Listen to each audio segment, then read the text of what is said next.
Michael and Eric are a couple that come to mind as a couple who really have a holistic approach to their living situation, their economy, their friendships, their community, their spirituality. It's all, Michael and Eric are working on all aspects of those things.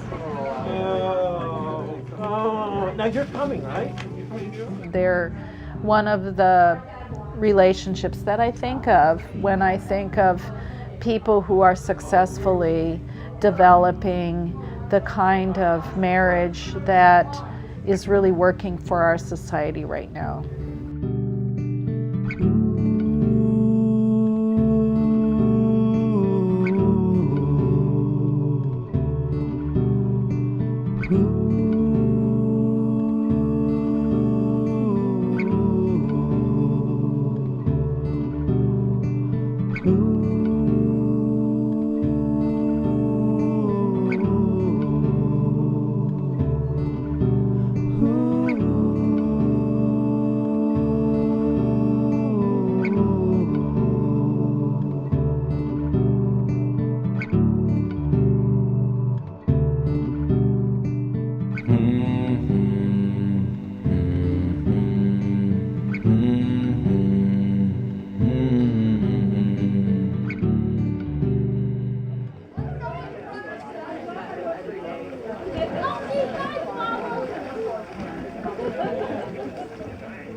When you got the whole rest of the world, wants to on you, it's nice, pardon my French, it's nice to have a safe place. That's what marriage is. It's a safe place. And it means the fulfillment of a life, is sharing it with someone else. But it's so wonderful to find that now, after 15 years, they can be married. But I just think it's one of the most wonderful things that people can do, is have somebody in their lives that means so much to them that life would not be full without them. And I think that's true of Michael and Eric. It's just sharing your life together. I mean, everything about your life together, I think. And I think Michael and Eric do that just fine. I really do. My name is Eric Stenzel. And my name is Michael McKee. These friends had invited both of us to this party. It's like a dinner party. It was amazing how it happened, because this was one of my first steps coming back out into just being with friends, going out again after my partner had died. He died the previous November. That reinforced that life is really short and you need to do what you want to do while you can. Eric is the most, certainly the most ethical person I know, and doesn't have a mean bone in his body, unlike me. And is so generous with other people and so kind to other people, and it just is like so amazing to me that anyone could be like that.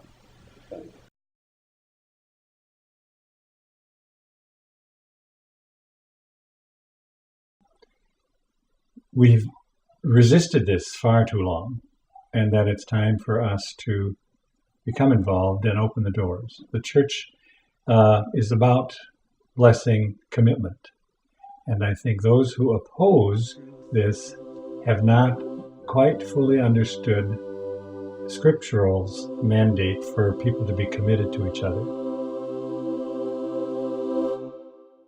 There will be some people that will disagree with my choosing to participate in this celebration of a marriage commitment between two men, but I'm willing to receive that criticism. I think it's a justice issue, and where justice is concerned, we need to take more and more risks all the time for people to achieve equality in this world, of which there's not enough. The city of New York implemented a domestic partner program in 1993, and we registered within the first month because that had some legal protections, but not the legal protections of civil marriage. In Britain, you know, we have civil unions, but we don't have marriages. And so it's very, I mean, it is a commitment, but it's also mainly to do with legalities and rights. They have a distinction in Europe between civil marriage and Yes. religious marriage. Right, And they often here, have two ceremonies. here we have what is civil marriage, but it's performed in a religious ceremony. And so Sometimes. in this country, yes, in this country they got combined. In order to have full equality, you need the exact same rules to apply. And the words. And the words too. In a perfect world or a perfect country here with separation of church and state, I mean, it doesn't quite make sense to have marriage being, you know, defining marriage, having the government define it, and rather than having the churches themselves decide. Civil union has not quite provided the same support as the word marriage in terms of relationship to the community as a whole through government and so forth. So I've had to accept the word marriage when I wouldn't have accepted it some time ago. There's this whole idea that, you know, there's a masculine man and this woman, and they must, you know, you marry, and then it's all these old things. Children in my generation and younger, our parents have realized that you can't be tied to one way. It's just like back in the day where it's like women should stay in the house and, you know, men should go out to work, and it's the exact same thing. It just, you know, people are trying to keep on to older ideas without looking at the logic behind why those were created in the first place. And my parents would always say, like, you know, you have to marry someone within the community. You know, that's the way we do things. And we would say, but Mommy, that's not how we do things. You know, our friends are not relatives. We don't have that circle. I'm really looking forward to the day when the ban on gay marriage looks as archaic as the ban on mixed race marriages. Yeah. I don't understand why people would ever think that same-sex couples, that their marriage has a deleterious effect on heterosexual marriage. I don't understand. If somebody can explain it to me, I'd love to hear it, but it doesn't make sense to me. I think we heterosexuals have done a darn good job of denigrating marriage all by ourselves.